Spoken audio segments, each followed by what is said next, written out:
Hey everyone, Chaps here, and as you have probably seen, we just did a 2-week trip through New Zealand. As an American who hasn't really traveled internationally at all, this was a pretty eye-opening experience for me. To learn more about the trip, check out the rest of the series, which is linked down below. Today, though, I want to talk about some of the lessons learned and some interesting observations. I'm going to start with the food-related topics and then some more general comments. Lastly, I'll end with what we would have done differently as it pertains to the trip as a whole. So food. Food is the first topic. I love to eat, and I was planning on experiencing some pretty interesting food here. There were a few interesting things, but unfortunately we didn't do anything crazy. In fact, I'm just going to get this one out of the way. We went to Subway twice, KFC, and Taco Bell while we were there. No, not for every meal, but I was a bit disappointed that we actually went for those options. We did have our reasons for going there, though, and for fast food, it's actually still kind of interesting, so I am sort of glad that we did it. The fast food there, the combos were very different from what's in the US. Well, not very different, but some of the options were different, and the prices were much higher even after the conversion back to US dollars. The establishments also seemed a lot, cleaner and better taken care of. A lot of the times in the US, a lot of the fast food places just don't look that great. Something I didn't experience, though, was smaller portion sizes. Whenever I hear of an American traveling internationally, I hear comments about the portions being small. And then from people outside of the US coming to the US, I hear them say that the portion sizes are just insane and huge. Well, both at the fast food places and the actual restaurants we went to, that's far from the truth. We left very full after every meal. I think the only thing that we actually noticed anything being smaller was drink sizes at those fast food restaurants. The normal or regular drink size seemed like American child size, which was kind of nuts. Before moving off of the fast food topic, though, I will mention that the reason that we ate there 4 times was really that a lot of stuff was closed. Even on a Monday or Tuesday at 5 or 6 p.m., we'd go on Google Maps and we would try to find a place to eat.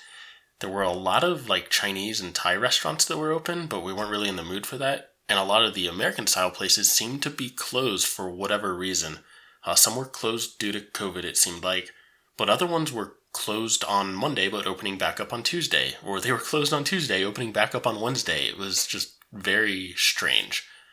The other thing was that we were looking for more traditional, I guess, what I'd consider a traditional restaurant here in the States, and I didn't see many of them. A lot of the places were smaller. When I say smaller, I mean maybe they hold 20 people. They're not the larger 100 plus customer type places that I'm used to. I think this is a very biased viewpoint, and it's something I wasn't expecting. And by the time I realized that that's not something I should be expecting there, it was a bit late in the trip.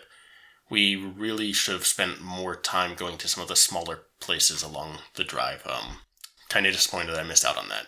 So that's some stuff about the food locations that we ate, I guess, but there's some other food topics as well. The main thing that stood out is paying. Basically, you pay up front. You either do this when you order or when you're done. And if you're doing it at the end, you just go up to the counter when you're done, and you don't wait for them to bring you your bill or anything. The other big thing is the lack of tipping in New Zealand. Tipping isn't common and honestly makes the experience much better. For one, you don't need to debate how much to tip, and you know exactly how much things are going to be when you're ordering them.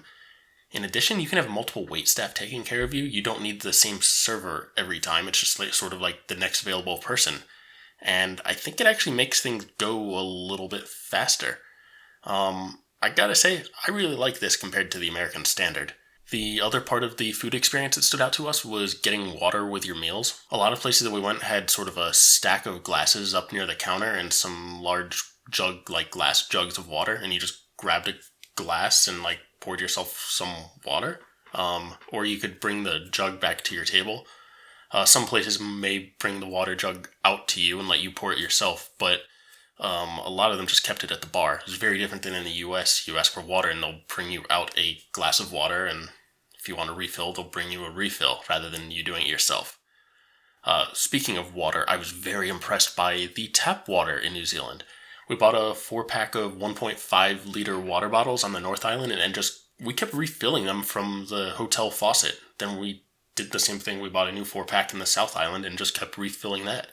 I had no issues with the water and was definitely pleasantly surprised by that. Caroline's actually pretty picky about water, like even bottled water. There's only certain brands that she really likes. She didn't necessarily like the tap water, but here she found it good enough. She doesn't like our tap water at home, but in New Zealand she did find it good enough and just kept using that to refill the bottles. So water's pretty boring. I mean, it's basically the same no matter where you go as long as it's filtered properly.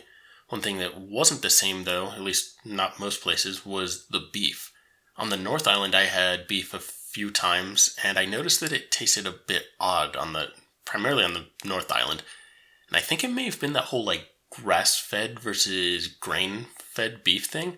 I honestly don't know what it was, and maybe it was just something else on the burger rather than the beef itself. I did eat at Devil Burger and Ferg Burger in the South Island, and that beef tasted pretty normal to me. But on the North Island, I'm really wondering if it was a grass-fed versus grain-fed thing, where I'm just used to grain-fed in the US. It wasn't good, it wasn't bad, it was just a different taste that kind of threw me off. And on the topic of things being different, how about cheese?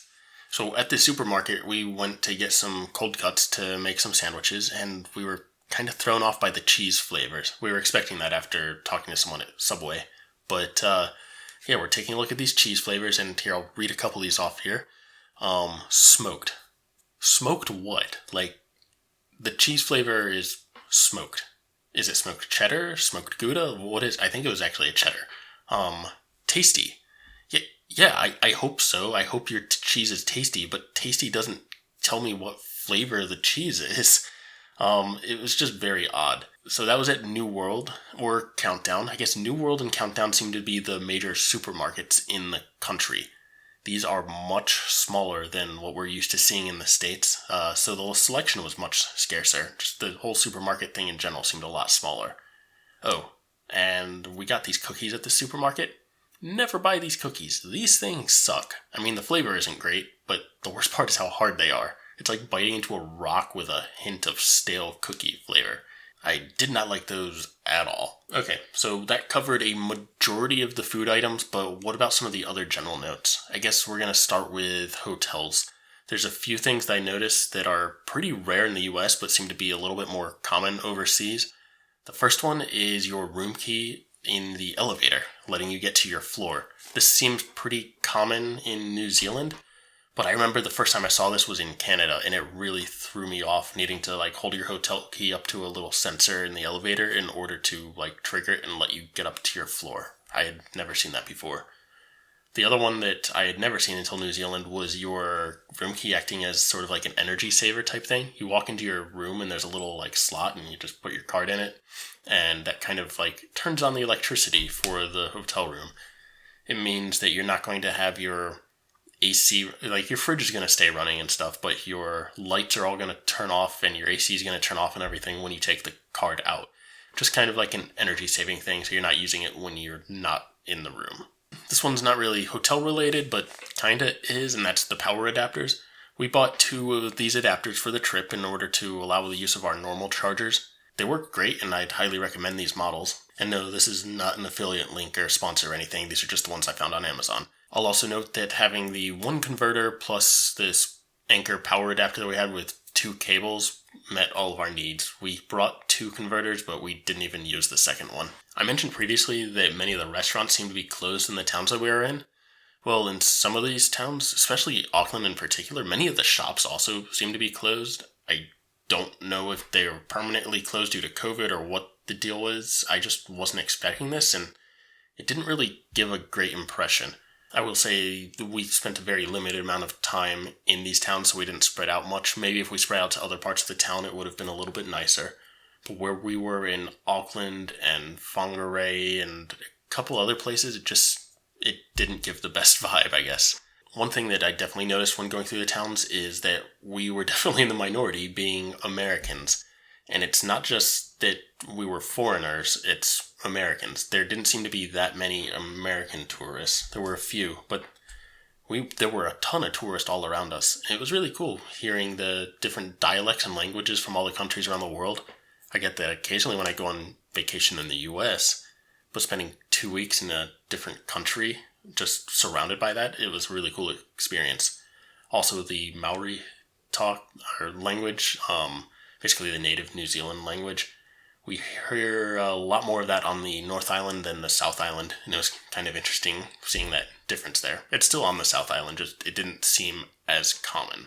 Oh, and to go along with the different languages, when we did get the opportunity to stop and talk to some of the people on a hike or at one of the excursions or something, it was really cool. Not just the different language, but hearing their perspectives and a bit more about the different cultures from the people that we were interacting with. The next topic on my list here is cell service, so I recently switched over to Google Fi. We previously had T-Mobile, and I switched over to Google Fi. First of all, I've been loving it. The price is much better for basically the same service. I was using their standard unlimited plan. I just switched over to Unlimited Plus for this half of the month in order to get the international coverage, and we had no issues. I mean, sometimes while we were driving and we're in the middle of nowhere, because it is a big country, we dropped cell service. But for most of our drives, we had service the whole way, and any of the towns that we stopped in, I had great service. There were no issues. We had LTE with no issues. Caroline didn't get international coverage. She has Verizon. She did not pay the $100 or something for the 1 month of international coverage. So she just relied on Wi-Fi, and that was fine with her. She typically really wants to have that internet connection, but she was good with using my phone occasionally to look stuff up, and then using Wi-Fi for her phone when she was in the hotel, because you can do texting and calls over Wi-Fi, so it worked. That allowed her to catch up on her emails and communicate with her family and stuff. I was not sure how much data I was actually going to use overseas. We were using Google Maps to drive everywhere, and I was looking up stuff about our excursions and our plan, and making sure I had reservation numbers and stuff right, and checking my email. I used just over 4 gigs of data for this 2-week trip. Though I will mention that being we didn't have Android Auto working properly, we did not use Spotify for any of our driving, so that data usage definitely would have gone up if we had Spotify working. My next topic here is payment methods. The Chinese takeout place that we went only accepted cash, which, by the way, the New Zealand dollar bills are really cool with a nice transparent thing in there. But every other place that we went took credit card, and I want to say all of them had the sort of just tap to pay, tap your credit card on this thing. I forget what they called it over there, but yeah, it was very nice and it worked very efficiently. It was certainly a really nice option rather than needing to carry cash around with us. I basically just had my credit card. I went to one ATM to get money to pay for that Chinese food, and that was it. Another very welcome change that I haven't seen in the US is that there were restrooms along a lot of our hikes. Any hike that was more than, an hour or two, it seemed like about every hour or two there was a restroom along the hike. They did not have toilet paper stocked, so you had to bring your own, but it was really nice if someone needed to stop and go to the bathroom. So the last few comments I have on here about the locations is just the landscapes. The North Island is gorgeous Hobbit-like land with these artificially green, just rolling hills everywhere. The South Island is also marvelous, but it's more of a mountainous and lakey area. At least those are the parts of the islands that we saw. On the north, there were a decent number of sheep, but there were a ton of cows. I was very thrown off because I heard New Zealand had way more sheep than people and hadn't really heard about the cows. And I was like, where are all the sheep on the North Island? Turns out they're on the South Island. There's not as many people on the South Island. It's still populous, but not as much as the North. But man, there are sheep on the South Island. That was crazy. Okay, so there were a few comments there about interesting facts and things I saw along the way. But a real lesson learned thing here, if I was to do this trip again, what would I change? And in order to answer that, I actually want to start with a big thing that I would not change, and that's making this a 2-week trip or a 2+ week trip. I don't think you're able to do the North and the South Island in any less than what we did. You might be able to do a week trip and just hit one of the islands, but if you want to hit both islands, you really need that 2-week trip there. And honestly, I still wish that I had more time. The other thing that I would not change is my rental car setup.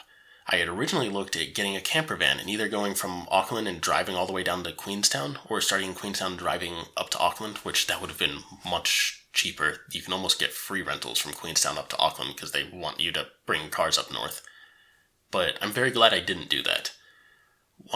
One is I liked the hotels, being able to shower each night, having a nice comfy bed to sleep in, and sort of not just being in a camper van the whole time, but also the amount of driving that we did.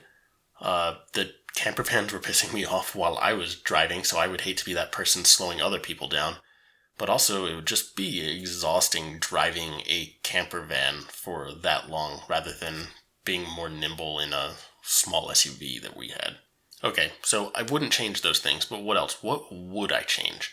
I think a big one up front is packing. We packed for 2 weeks, and then we ended up doing laundry halfway through. So really, we only used about a week's worth of clothing.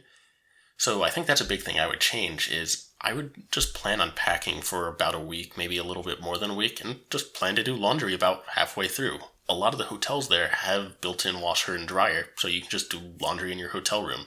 Packing for 1 week would let us reduce the number of suitcases we had to bring and reduce the price and reduce the amount of stuff that we have to lug around. And we had a lot of clothes that we never even touched over there.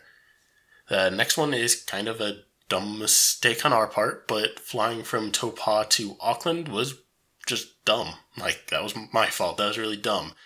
It's not that far of a drive and would have saved us a ton of money. We would have gotten to skip the flight from Taupo to Auckland, and it would have made our North Island trip a round trip, so rental car prices would have been better. As far as destinations, I think that adding a second day, at least a second day, if not a third, in Rotorua would have been very nice. That was a fantastic town. We both loved Rotorua, and we only had the 1 day plus the previous evening there. We gave ourselves a buffer day in Tarongi, which wasn't really needed, and I kind of wish that we had spent that in Rotorua. Don't get me wrong, having buffer days is fantastic, and if you're trying to do the Alpine Crossing, planning a buffer day is basically a must-do, but I really wish that we were able to spend that extra time in Rotorua, being that our weather was perfect. Outside of that, I don't think our plan for the North Island would have really changed that much, so the extra day in Rotorua and not flying from Taupo to Auckland. But what about the South Island? South Island actually worked out pretty well, but there is one change I would make, and it's actually kind of a big one.